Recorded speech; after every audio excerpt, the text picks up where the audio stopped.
The movie begins in 1919, where Herschel Greenbaum, a struggling Jewish laborer, works as a ditch digger. His job is exhausting, and he earns barely enough to survive, spending most of his money on replacing broken shovels. Herschel narrates his tough life, which takes a turn for the better when he sees Sarah, the love of his life, for the first time. To win her over, he buys her a golden fish from the market, and the two quickly become friends. They bond over their shared tragic past. Both of their parents were murdered by Russian Cossacks, and dream of someday affording their own gravestones. A few months later, Herschel and Sarah marry, hoping for a peaceful life. However, their joy is short-lived when Russian Cossacks attack their village during the wedding celebration.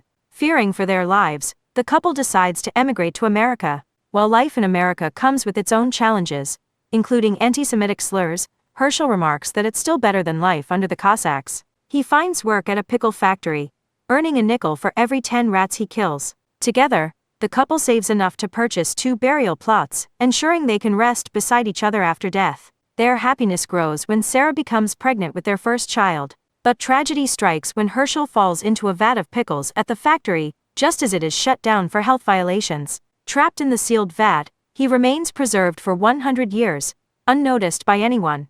Fast forward to modern-day New York, where 2 youngsters accidentally knock the lid off the vat with their drone. To everyone's amazement, Herschel emerges alive and in perfect health, thanks to the brine. His story becomes a media sensation, and scientists provide a plausible explanation for his survival, which the public accepts. Doctors confirm that Herschel is in good condition, apart from some anger issues, and they discover through records that his only living relative is his great-grandson, Ben, who lives in Brooklyn. When Ben meets Herschel, he is stunned by their uncanny resemblance. Herschel is overwhelmed by the towering skyscrapers and modern inventions of the 21st century. At Ben's apartment, Herschel is amazed by what he sees as luxury, though Ben reassures him he can stay as long as he wants. The two bond over seltzer water and dance to an old song Ben plays on Alexa. Curious about Ben's life, Herschel asks about his career. He is baffled to learn Ben is a freelance app developer working on Boop Bop, an app that evaluates companies' ethics. Herschel also notices the lack of family photos in Ben's home,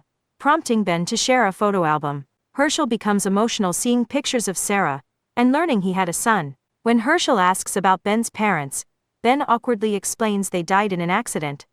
The next day, Ben takes Herschel to visit their family graves. Herschel is devastated to find the cemetery neglected, with Sarah's tombstone in poor condition. To his horror, workers are erecting a billboard for Russian vodka over the graves. Enraged, Herschel assaults the workers despite Ben's attempts to stop him, leading to their arrest. Ben uses his savings to bail them out, but becomes furious when his criminal record causes investors to back out of his app project. Blaming Herschel for ruining his life, Ben lashes out. Herschel, unable to understand Ben's passion for Boop Bop, insists they start a pickle business instead. In anger, Ben declares that Sarah would be ashamed of Herschel. Determined to prove his worth, Herschel vows to build a pickle empire. With no money, Herschel gathers discarded cucumbers and ingredients from dumpsters and uses rainwater and salt to brine pickles. He sets up a small roadside stand, selling pickles at low prices with no preservatives. His sustainable approach wins over customers, who share his business on social media, making it a local hit. Ben, envious of Herschel's success, calls the health department to report him for using dumpster ingredients. Herschel's business is shut down, and he is fined $12,000. Undeterred, Herschel hires unpaid interns to rebuild his business using ethical methods, eventually gaining health department approval. His pickle business thrives again, and he earns enough to buy the controversial billboard and take it down. Herschel brings the billboard to Ben's apartment as a gesture of victory, but also to offer help. Ben, irritated, manipulates Herschel into creating a Twitter account. With an intern's assistance, Herschel tweets controversial statements about women, religion, and homosexuality, causing widespread outrage. His business is boycotted, and his interns quit. Herschel gains brief support from conservative groups, but loses it after making an offensive remark about Christianity during a televised debate. The backlash escalates, and authorities declare him an illegal alien, seeking to deport him. With no options left, Herschel turns to Ben for help. Ben reluctantly agrees to help Herschel cross into Canada. During the journey, Ben confesses that he sabotaged Herschel's business out of jealousy. Herschel, angered, punches him, and Ben is arrested while Herschel escapes disguised as him. Ben is deported to Shtetl, where he struggles to adapt to the unfamiliar environment.